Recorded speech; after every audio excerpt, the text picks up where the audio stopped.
प्यारे बच्चों नमस्ते। आज अपन कक्षा 8 में प्रश्नावली 7 पढ़ेंगे। गत वीडियो में अपन ने प्रश्नावली 6 वर्गमूल से संबंधित प्रश्नावली का अध्ययन किया।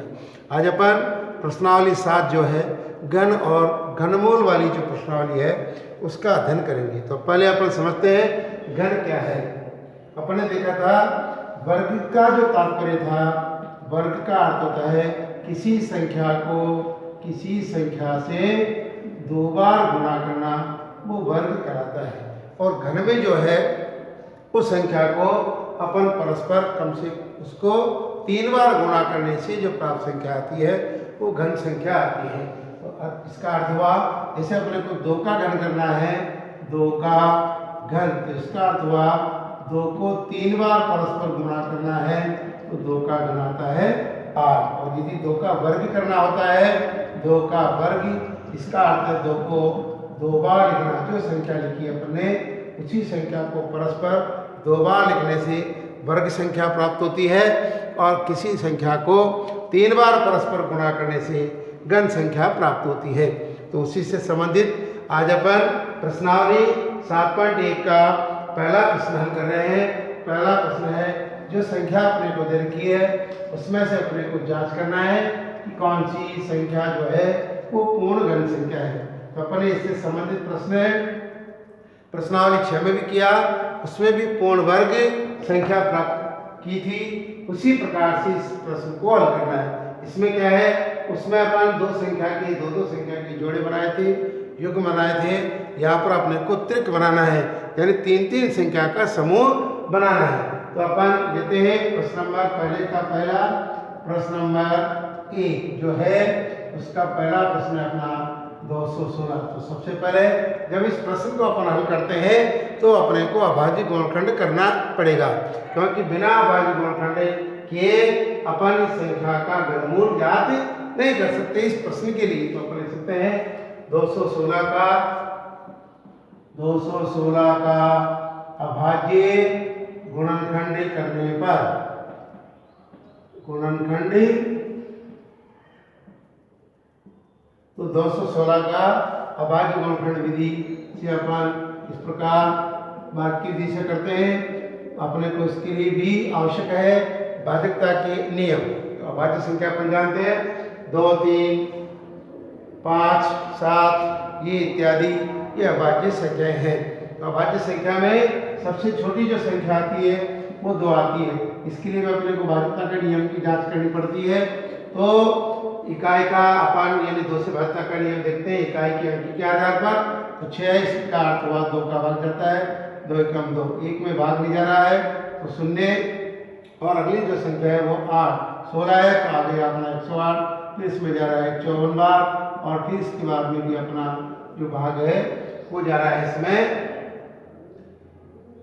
27 बार। फिर 3 का भाग देंगे अपन तो 9 बार, फिर 3 में 3 का भाग देते हैं।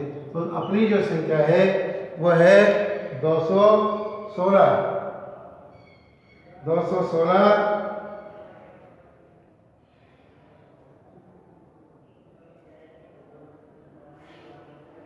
अपन यहाँ देख रहे हैं 216 के जब अपन अभाज्य गुणनखंड करते हैं तो यहाँ पर 2 गुणा 2 गुणा 2 गुणा 3 गुणा 3 गुणा 3। तो अपन देख रहे हैं यहाँ 3 का समूह बन रहा है, यानी त्रिक बन रहा है। तो 2 का त्रिक भी है और 3 का त्रिक भी है। तो अपन इस प्रश्न को ये भी लिख सकते हैं, यहाँ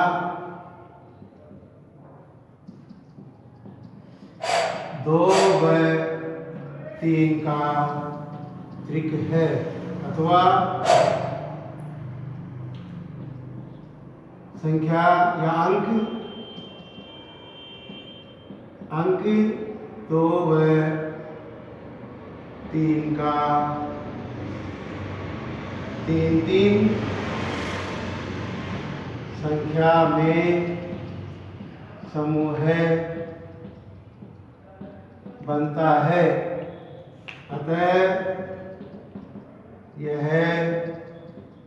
पूर्ण घन संख्या होगी। सीधा सा है, जिस संख्या के अभाज्य गुणनखंड करने पर उन अभाज्य गुणनखंडों में 3 का जो समूह बन जाता है तो वो संख्या घन संख्या कहलाती है।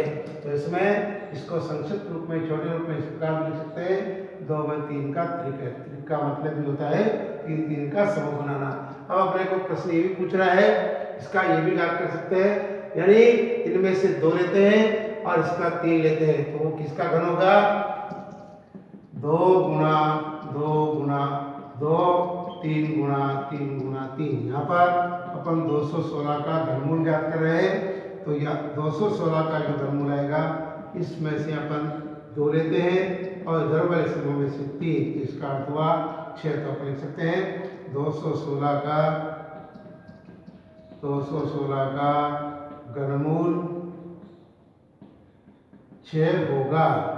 यदि अपने को प्रश्न ये भी पूछता कि जो संख्या है उसका घनमूल क्या होगा, तो अपन लिख सकते हैं 216 का घनमूल 6 होगा। अगला जो प्रश्न है इसका, इसमें दूसरा जो प्रश्न आ रहा है वो है 128। जांच करनी है कि क्या 128 भी घन संख्या है। तो अपन लिखते हैं 128, पहले का दूसरा 128। तो 128 का अभाज्य गुणनखंड, 128 के अपन अभाज्य गुणनखंड करते हैं, इस विधि का उपयोग करते हैं। वही बात है, इसमें भाज्यता का नियम की जांच के आधार पर 2 का भाग लगा रहे हैं। इकाई का अंक 8 है, इसलिए इसमें आता है 64, फिर 2 का भाग आता है 32 बार, 2 का भाग 32 में जाता है 16 बार और 2 का भाग 16 में 8 बार। इस प्रकार अपन ये क्रिया करते जाते हैं जब तक अपने एक नहीं आ जाए। तो अपन 128 की जो अभाज्य गुणनखंड करें, इनको अपन लिखते हैं। तो यहाँ लिख सकते हैं 128 का अभाज्य गुणनखंड जो ऊपर लिखा हुआ है, तो 2 कितने बार आया? 1 2 3 4 5 6 7 बार लिखते हैं। 2 गुणा 2 गुणा 2,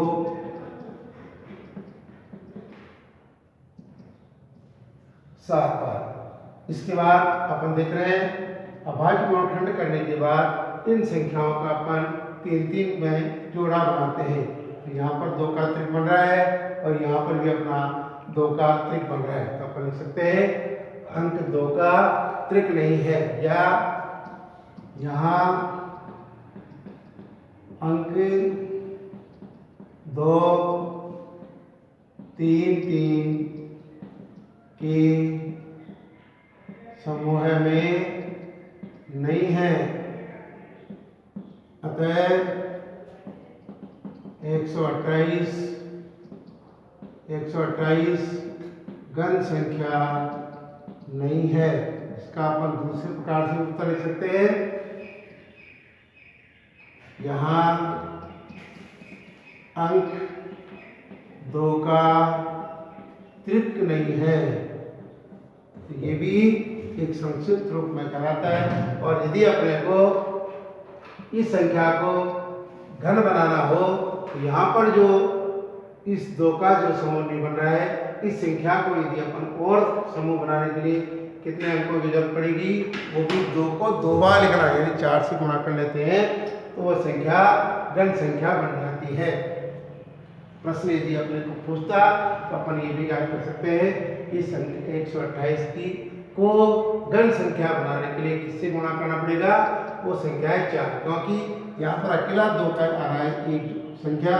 तो यहाँ पर इस प्रकार ये 2 को 3 बार लिखते हैं तो अंक की आवश्यकता पड़ी अपने को 2 गुणा 2। तो अपन लिख सकते हैं 4 से गुणा करने पर ये पूर्ण घन संख्या बन सकती है। ये भी अपन लिख सकते हैं 128 को 4 से गुणा करने पर पूर्ण घन संख्या प्राप्त होगी। इस प्रश्न में केवल अपने को यह त्रिक है या नहीं इसकी जांच करनी है। और यह अपन अतिरिक्त यानी प्रश्न नंबर 2 में इसका आवश्यकता पड़ेगी। ये जो पंक्ति लिखी है मैंने, इस प्रश्न से अपन उसको प्रश्न को नंबर 2 को हल कर सकते हैं। तो अपना जो अगला प्रश्न है प्रश्न नंबर 2। प्रश्न नंबर 2 है वह सबसे छोटी संख्या ज्ञात करो जिससे निम्न की जो संख्या है इनको अपन गुणा करने पर पूर्ण घन बन जाए। तो ये प्रश्न भी ठीक उसी प्रकार का है, पहले प्रश्न से मिलता जुलता प्रश्न है, क्रिया उसी प्रकार अपने को करनी है। तो पहला जो प्रश्न है प्रश्न नंबर 2 का 243 की जांच करनी है कि ये पूर्ण घन संख्या है या नहीं। तो इसके लिए अपने को क्या करना पड़ेगा, 243 का अभाज्य गुणनखंड करना पड़ेगा। तो जानते हैं 243 का अभाज्य गुणनखंड वही क्रिया है 243 लिखेंगे।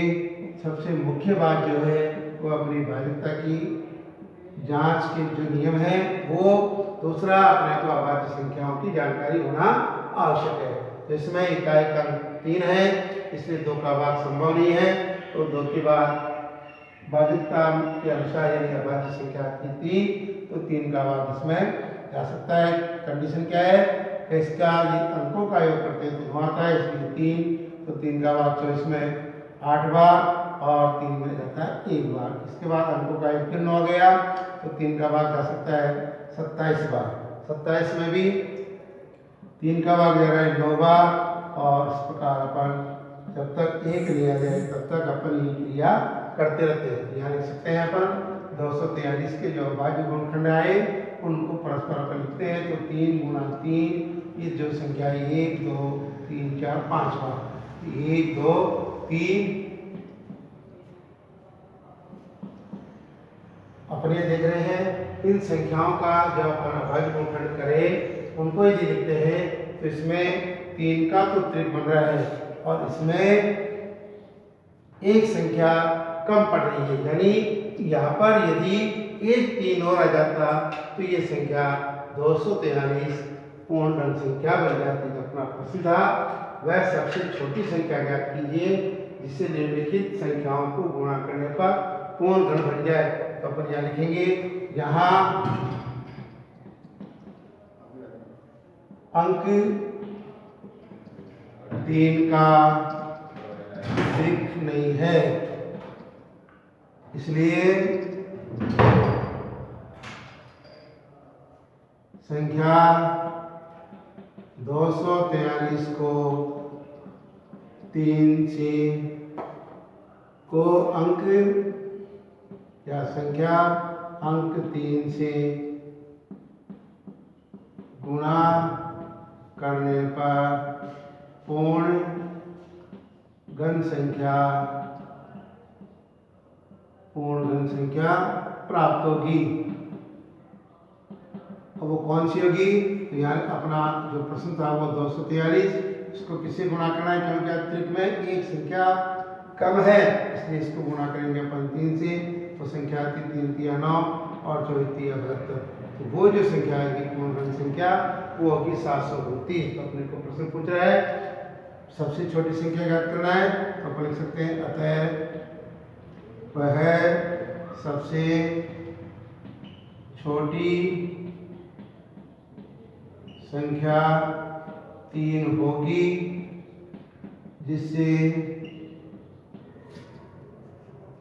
243 को गुणा करने पर पूर्ण घन संख्या प्राप्त होगी या प्राप्ति होती है। इसके बाद प्रश्न है गुणा करने पर पूर्ण घन प्राप्त हो जाए, तो गुणा करने पर पूर्ण घन संख्या 729 होगी। इस प्रकार अपने को प्रश्न नंबर 2 का उत्तर देना है। धन्यवाद।